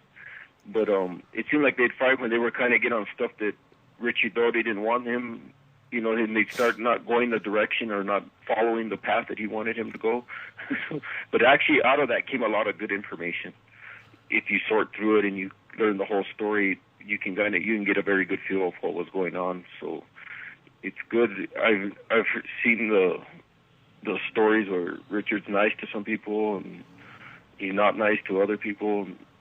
I've met him when I had worked with him before, when I worked with state police. But yeah, I talked to him a little bit. He didn't really talk to me. My dad knew him, so Richard Doherty's Richard Doherty. So. Yeah. He knows a lot, but it's up to him if he wants to tell it and tell the truth. You know, a lot of the stuff's already been shot down that he's put out. So after a while, it's hard to tell. So that's why when I put out the book, I wasn't so worried about what Richard Doherty had said. I just want to at least, if I could verify that what he said was wrong, at least document that. And some of the stuff he said is true. And I'm sure he's a nice guy. I have nothing against him, but I don't really take too much credence in the stuff he said, because most of the stuff has been, with the Linda Howell incident where he was promising her all this information. Take it with a grain of salt. And if he has it, the information or evidence, fine, he can provide it. If not, my whole goal with the website is, if it's in the book and I can prove it with evidence, then I'll put it in the book. So a lot of these investigators that come up, they don't have any evidence. They'll just tell you random stories, and if they don't have something to back it up, then ignore them or verify it or whatever the case. And that's the frustrating part for me, is a lot of the junk stories that are floating around. It's like, where do people come up with these stories? I don't know. I really don't. I guess I've seen it a lot. If something flatters their prejudice, then it's true, and if it doesn't, it's not. And they're actually very good. Where I tend to notice is a lot of the stories that they're very good creative writers, because they take bits and pieces of a lot of stories and then they'll just spin it into their own version. And I guess it's good entertainment, but it's not factual. Most of it's not factual. From all the stuff I've seen, the majority of it's fake. So just crazy stuff. So. The weird thing is that Richard Doherty did tell me about a classified aircraft, and I don't know whether to believe him about it. Yeah, that's the hard part. So until they start backing it up with documents, and even that's hard, because some of the documents that he did provide in the past were falsified. Yeah. So my take on it is, take it with a grain of salt and go at it from a different angle. Go at it from, some of the evidence that was found at the mutilations, or from Paul found on the engine technology, and hit it from that angle. And you can weigh it in. Take Richard's stories, some of them, a lot of this is partial truth. Yeah. Sort through the partial truth, and you'll get a better picture. But until people come in, until they provide factual evidence, they just kind of, okay, well, it's good to know, but that doesn't mean that it's 100% true. Yeah. I'll just keep that in the back of my mind. Well, that's where it gets hard, is remembering what stuff is fake and what's not. So. Yeah, it's hard to tell the difference sometimes. One, if you're you're such a dilettante about it, or you're so interested in it from one angle that you kind of ignore a lot of things. The strange thing is that the story that Dodie told me was about. Do you know about the Cash Landrum UFO? I think that was in my book. Yeah, in Texas. Yeah. Paul followed that quite a bit too. Yeah, because that happened, I think, in 1978 or 9 or something like that, right in the middle of all this. Yeah, because they had the people had the radiation exposure, and the government came in and paid their bills. I haven't looked at that case in a while, but I'm familiar with it. Yeah, well, what Rick told me was that I don't know how the subject came up, and he said, well, that was a U.S. piloted atomic craft. It was powered by atomic energy, and it didn't work real well. And he said the reason it was hovering around is that what happened is that there was a pilot or two pilots inside it, and they had a bunch of video cameras. And in 1980, video cameras weren't, I guess they could make them fairly small, but the thing had to be so heavily shielded, he said, from radiation that they couldn't have windows in it. So they had a bunch of cameras around it, and a bunch of the cameras run out, and they didn't know where they were or how high they were off the ground or anything, really. So all these they had been out over the Gulf of Mexico, and they flew in over Texas, and all these helicopters came in to try and guide them back to base. That was his story, which sounds fairly plausible. So I don't know what to believe. When you said that actually sounds pretty accurate now. Well, who knows? Maybe he was telling you the truth on that. That could be 100%. So. Yeah, that sounds kind of strange to me. And why he would admit it to me, and knowing, he didn't say that, no, this is a secret, don't tell anybody. He just told me that's what he'd heard that it was. Yeah, and actually from some of the stuff that was found at Dulce or other places, that actually sounds pretty accurate. So he might have been telling you the truth on that, and there's a good possibility that was. That actually, some of the video cameras and the stuff you're talking about, that's towards the end of the book on some of this advanced camouflage system that the United States has. It's already been released or whatever, or partially released.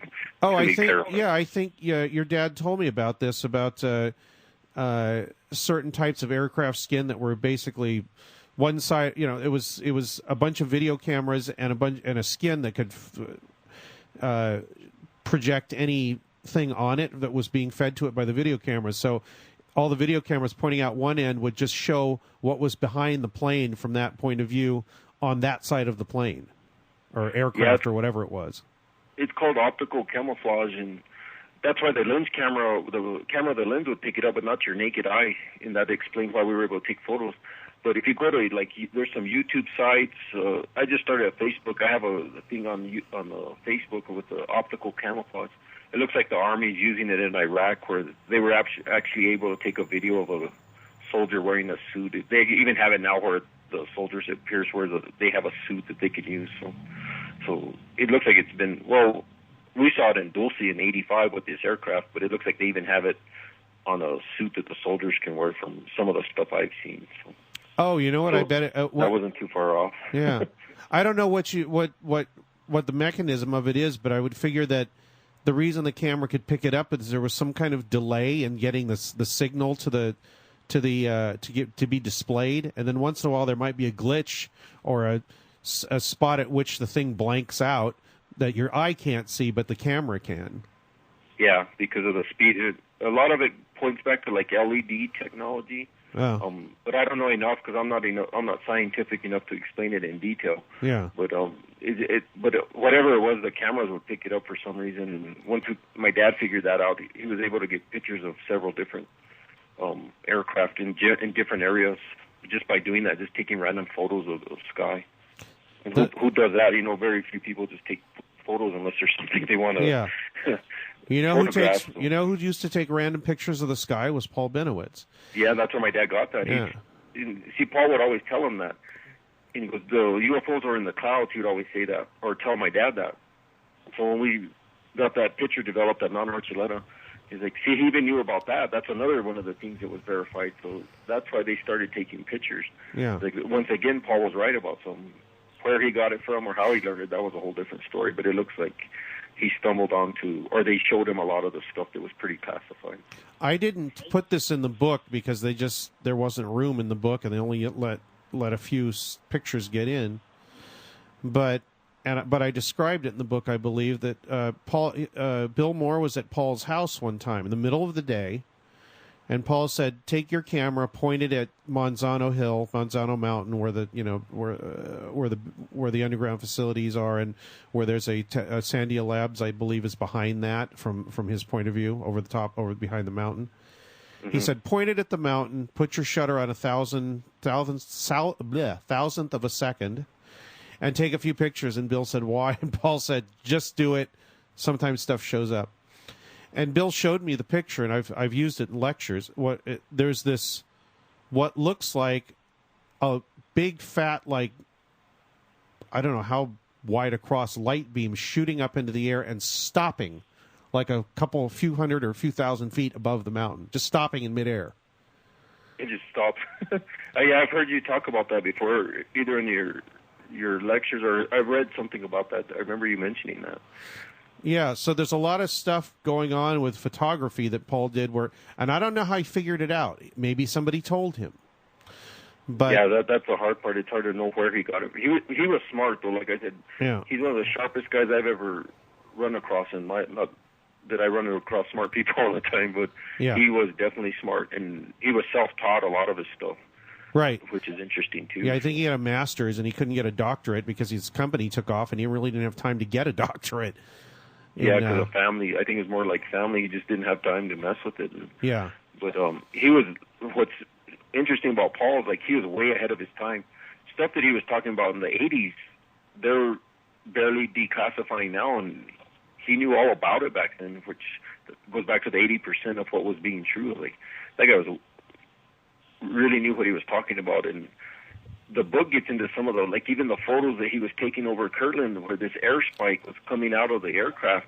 He talks about the gas emissions, the nitrogen and oxygen emissions. And when I started following that for researching the book, that led into some of the stuff that Chris Lambright had done on X-descending with the laser aircraft technology. Yeah. That opened a whole can of worms, or not a can of worms, but a whole another level of investigation where, like, well, boom, this is where this is. And that's what led to that, the NASA BDM document with the Delta ship, see? And that all came from Paul's evidence. Because I'm not that smart, but Paul was pretty smart. Well, everybody's smart in a different direction. Paul was just smart in a technological physics direction. I'm just an investigator, so I just he was probably Paul was a very bad investigator because he had a really specific idea about what he wanted things to be. Yeah, and just with all the people my dad has dealt with, you tend to see that more with, like, doctors, scientists. They'll focus on one thing, and they'll explain it to you in detail and how it works, but they don't look at the bigger picture. Yeah. And that's what I've tried to do with the book, because cops or law enforcement's opposite. They look at the big picture, yeah, and then they focus into the details and proving it. So there's been a lot of doctors and smart people involved in this story for years, and some of them get it, some of them don't, and some of them leave more confused and frustrated. But what I've seen is, like, the scholars tend to focus more like a microscope type, because that's what they're trained, And yeah. You're going to do what you're trained to do. If you're going to focus on one specific thing, you're going to miss a lot of things. If you're trained to look at a lot of the whole picture, things tend to come together where you can understand it better. So. Yeah. I got a question I want to ask you specifically about information and investigation. I found that somebody will tell me something, and sometimes months or years later, that little bit of information makes sense. We've been talking about this with Paul and all the stuff that he found out. Have you found that happening quite often with this information, where you see something and you think, well, that doesn't really make any sense, and then months, years down the line, somebody will say one word, and you'll realize that there was something to that, and you had to keep that kind of filed away. Yes, and that's part of being an investigator. That's why my dad was good. He had a very good memory, and hopefully. Well, I've done a lot of investigations just for my jobs, and you have to remember details, and that's what made him, how he was able to figure everything out. And that's what's helped me write the book, because for me, I remember stuff like a license. My dad would know the license plate numbers from 1978 on a case of, shooting that he handled, or he knew what date that the shooting or murder, whatever he handled. Yeah. Oh, yeah, I remember so-and-so got killed on August, whatever, 1974. So he would remember stuff like that. And that's why it's important. Like a lot of people, if they're looking at aliens, my dad looked at aliens. He kept all that in the back file cabinet of his head. I've done the same thing. Yeah. And it's not that we haven't looked at it. It's just there's never been anything that goes that direction. So at least looked not at the anything you dealt occult, with. you name it. They looked at Jim Jones. Huh. I have files from the San Francisco Police Department, their case files from when all that stuff was happening. So they looked at it every angle you could think of, and that's when you really put the pieces of the puzzle together. You'll remember something like that's what this is tied to, and then that'll open up doors where you can really get more information. And that's how I was able to get a lot of the evidence from my dad's files. Was like, well, this happened back in the 80s, and I have documents here. Let me research it. Oh, and then you start finding declassified stuff that's related to it. Well, now I remember why I brought that up is because I would talk to somebody that was involved, Doty or any number of people I could talk to that were involved in classified programs. One of them, his name was Thomas Dooley. He used to be in the NSA. I talked to him a little bit. But some of these things these people tell you, they'll tell you all kinds of stuff, and sometimes without any context. They'll just bring stuff up.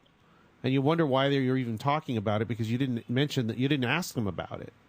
Then you realize months or years later that they were really trying to help you out, but they just didn't want to be obvious about it because, one, that's not how they think, and two, it's because it's easier for them to keep their oaths of whatever they need to keep by not being specific about things. But and that's how they operate. That's how they're trained to operate. And that's the hard part, is seeing through the partial truths. They'll give you bits and pieces. Yeah. And that's why it's important to listen to them. Like, I don't discount Richard Doty, what he says, because some of his stuff he says is true. But you have to just put it in the back and wait and see what supports it or refutes it. I think that's a mistake people make. They're just like, I'm not going to listen to him because he lies. Like, well, then you're going to miss out on the good, true stuff then, too. Yeah, because parts of it are true. And it's intentionally made complex for that reason. Yeah.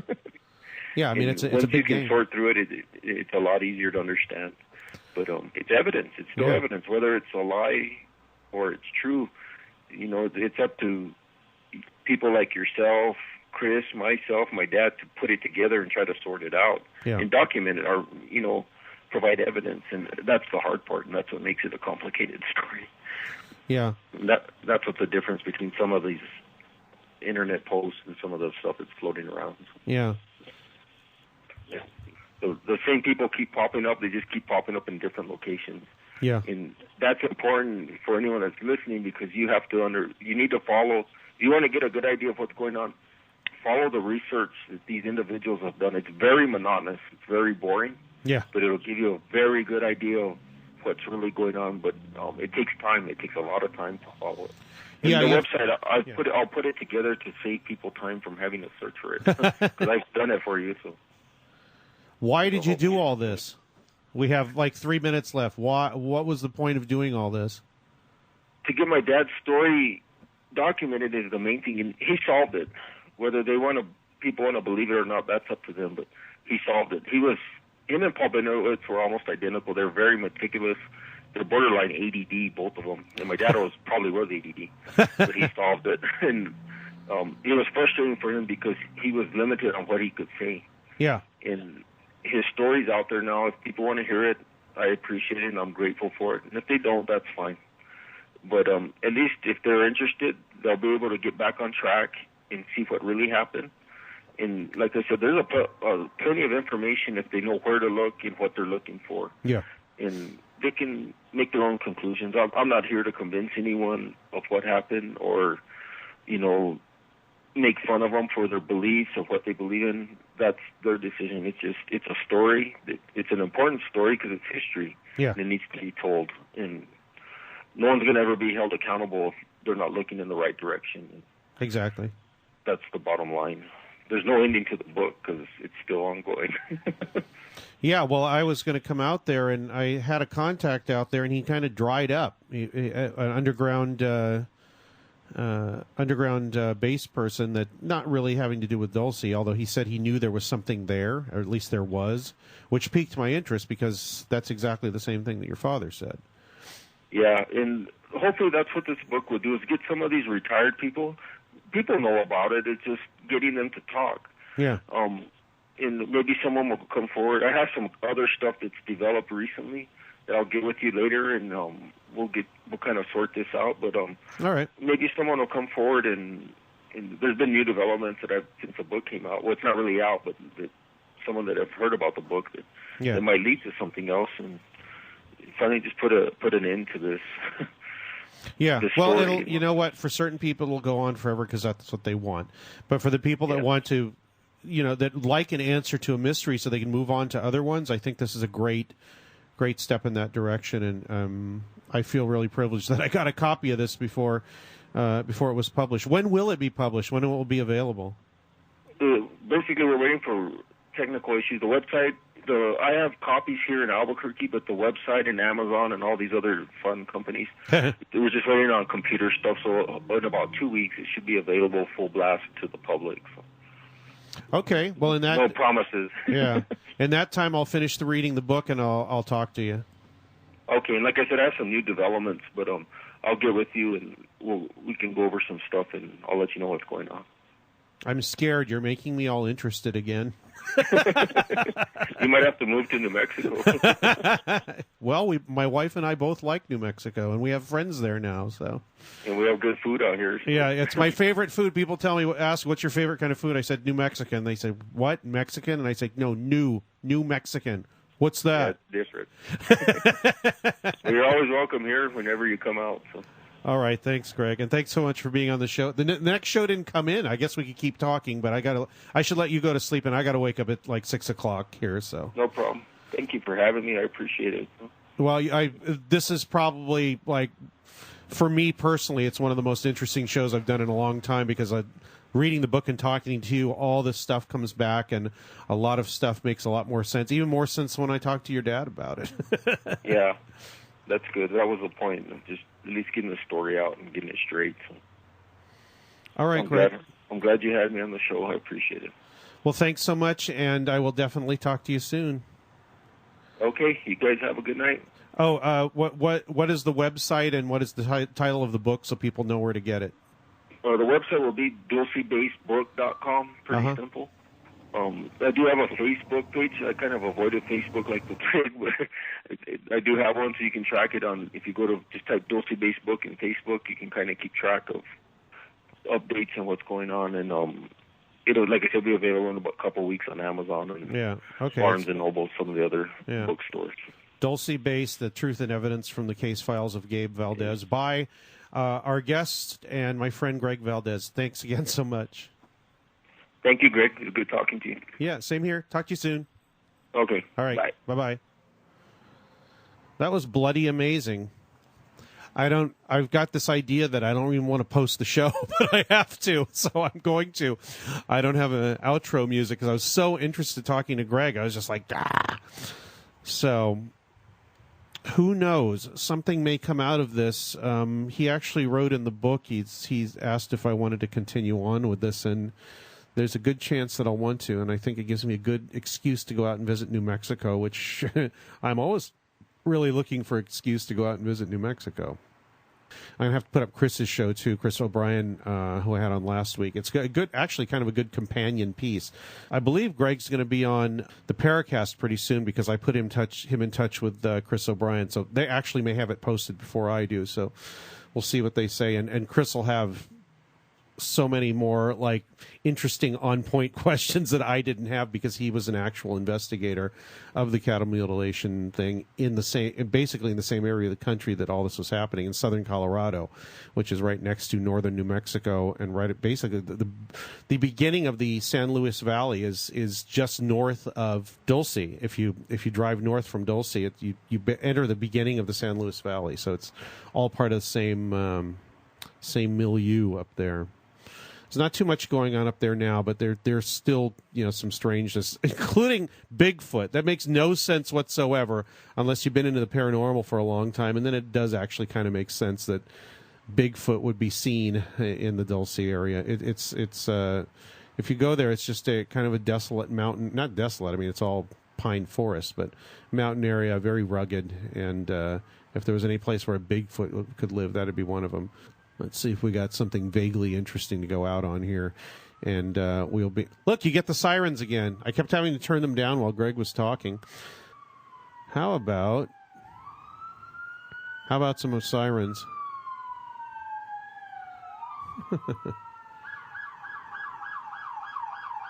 There you go. It's an official Radio Mysterioso show now. Well, actually, it was official right at the beginning when those damn things came by. Here, we'll just play this. Such a good song. I'll figure out a better one before I post the show. Okay, Radio Mysterioso signing off. Thanks for listening, and thanks to Greg Valdez. I know what I can play as an outro, and it's obscure and silly. It's the starting of an SR-71 engine. It's a recording from the 1970s or 80s of an SR-71 engine being started. They have to start it with a V8 Cadillac engine because the thing has to spin up to 10,000 RPM before it can even start, and they can't afford to put the starter on the SR-71 on their jet engines because there would be too much weight involved. It's to cut down on weight. Anyway, here's a recording of the an SR-71 having its engine started, probably at Edwards Air Force Base. See you next week. Oh, there's the V8 starting up. You can hear it spin up to 10,000 RPM and then hear the jet engine kick in. See you next week.